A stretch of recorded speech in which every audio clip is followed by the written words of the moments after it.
examine how to make fried bread. This is Matachai barbecuing the beef. At another picnic, Vida Vomavoya is taking care of the barbecuing chores. Here Tatsi is bringing firewood to the camp. There were even some uninvited guests. This was a potluck during revival days with the Claus Indian family.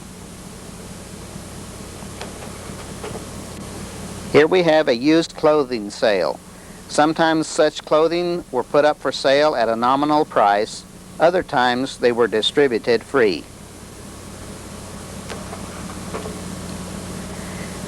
Sunday afternoons, while the adults were in a testimony and prayer meeting, the children were active with games. This is Pastor Herman Newfield in the pulpit delivering a sermon. Here we see Pastor Herman Newfield baptizing Arlene Asatami. Kenneth Sawpity and Luella Yolkswhite Sawpity marching out after the marriage ceremony. This is the wedding couple with their attendants, Janelle Yolkswhite, the bride's sister, and Clifton Mowat, friend of the groom.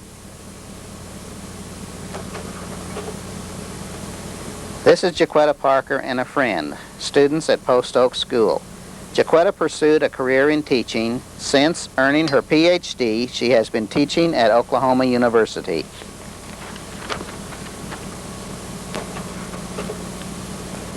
Gilbert Shibata and Kenneth Sawpity, also students of Post Oak School and later attending Corn Bible Academy. This was the funeral service of Herman Asnap, attended by his family and friends. Here are young people at the home of DJ and Linda Gerbrandt.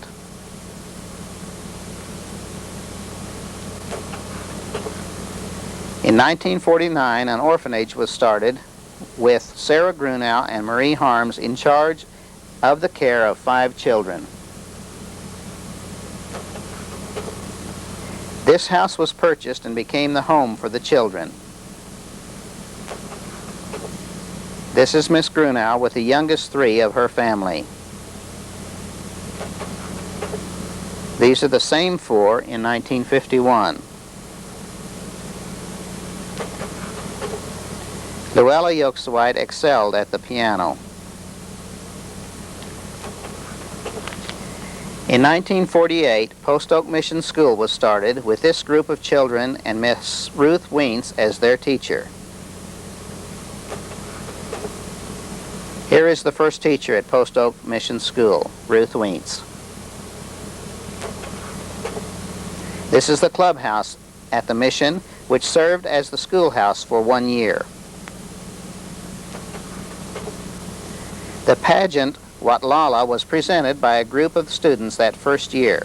The pageant presented the story of missionary Henry Kofeld's struggles in the starting of the missionary work. For the second school year, the classes were moved into the basement of the new building under construction in the town of Indiahoma.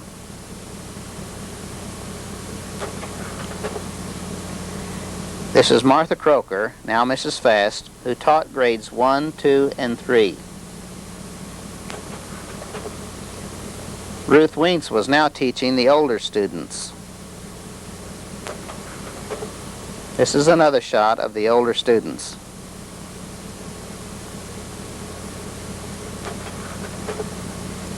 That year we also added grades 5, 6, and 7, and Dick Gerbrandt was their teacher.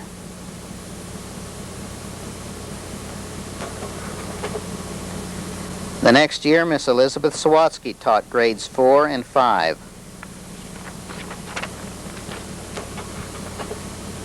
Mrs. Henry Bowes taught grades 6, 7, and 8.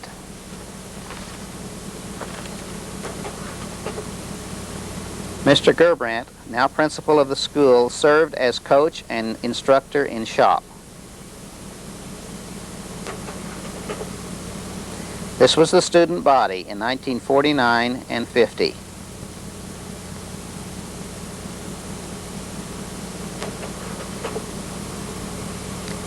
In 1950 and 51, Miss Dorothy Copper replaced Ruth Weentz, who went to Japan to serve there under the Mennonite Brethren missions.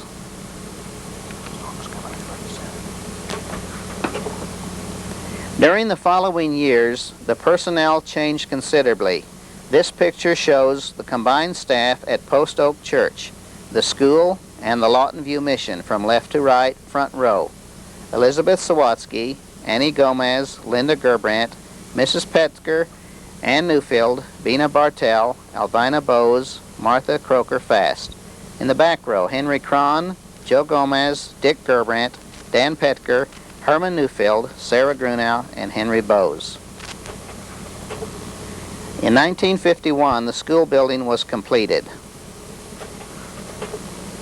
Post Oak School Building and the Teacherage Number 1. The group that came for the dedication of the school. Here is A.E. Jansen, Executive Secretary of the Foreign Mission Board, who delivered the dedicatory address. The school choir and sextet furnished the special music at the dedication service. Listen to a song from this sextet.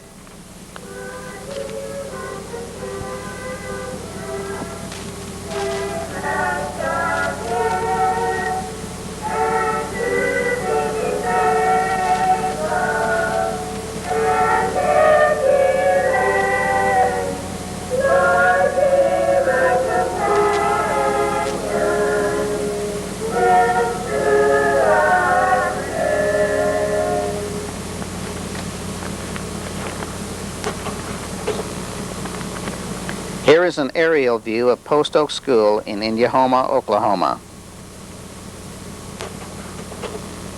This is a winter scene of the school. Here is the student body with teachers at a picnic. Again, the student body in a chapel service. The basement of the building was now used as chapel and lunchroom. The upper level classes had a banquet once a year.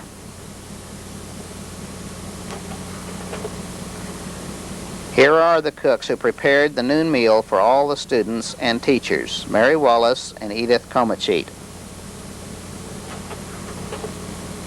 This is the cast that presented a Thanksgiving pageant and went on to tour South Texas and performed in a number of churches and at the Alfaro School. In 1951, we had groundbreaking for a gym to be built at the school. This is another picture of the groundbreaking. Another picture of the same meeting. Here we see an aerial view of the gymnasium under construction. D.J. Gerbrandt, principal and teacher. This is the school staff in 1952-53. From left to right, Henry Cron, Mrs. Cron, Sarah Grunow Cook, Ray Reimer, Tilly Reimer, Elizabeth Sawatsky, and Martha Croker. In 1953, the Milton Friesens came to teach at Post Oak School. Another Post Oak School student body. Our first basketball team. Donnie Tenaker, Kenneth Sawpitty, Robert Comachit, Gilbert Shabata, Kenneth Hood. We didn't win many trophies that year. The girls' softball team. Our 4-H boys participating in a county fair sheep contest.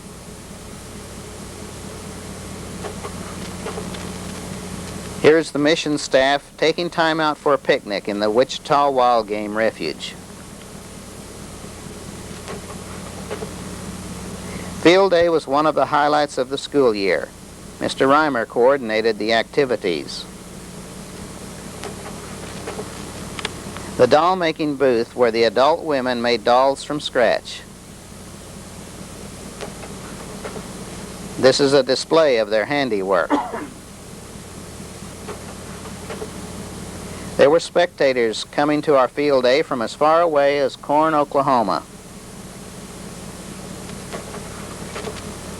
Other spectators watching the action. Here are the winners displaying their trophies.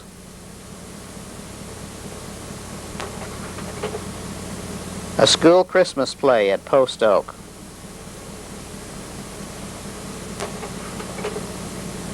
The mothers of our children decided to give the school staff a banquet.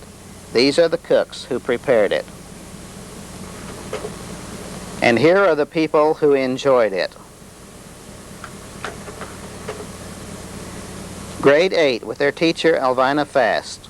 The students are Ken Sawpity, Gilbert Shabata, Rosemary Asatami, Luella Yoksawite, and Donnie Tenaker. Miss Fast, the teacher. Here is the reward of 8 years of study. Henry Cron passing out the diplomas. Our story ends in 1955 when we were sent to Mexico by our mission board. We missed our Comanche people very much, but God had great plans for Post Oak.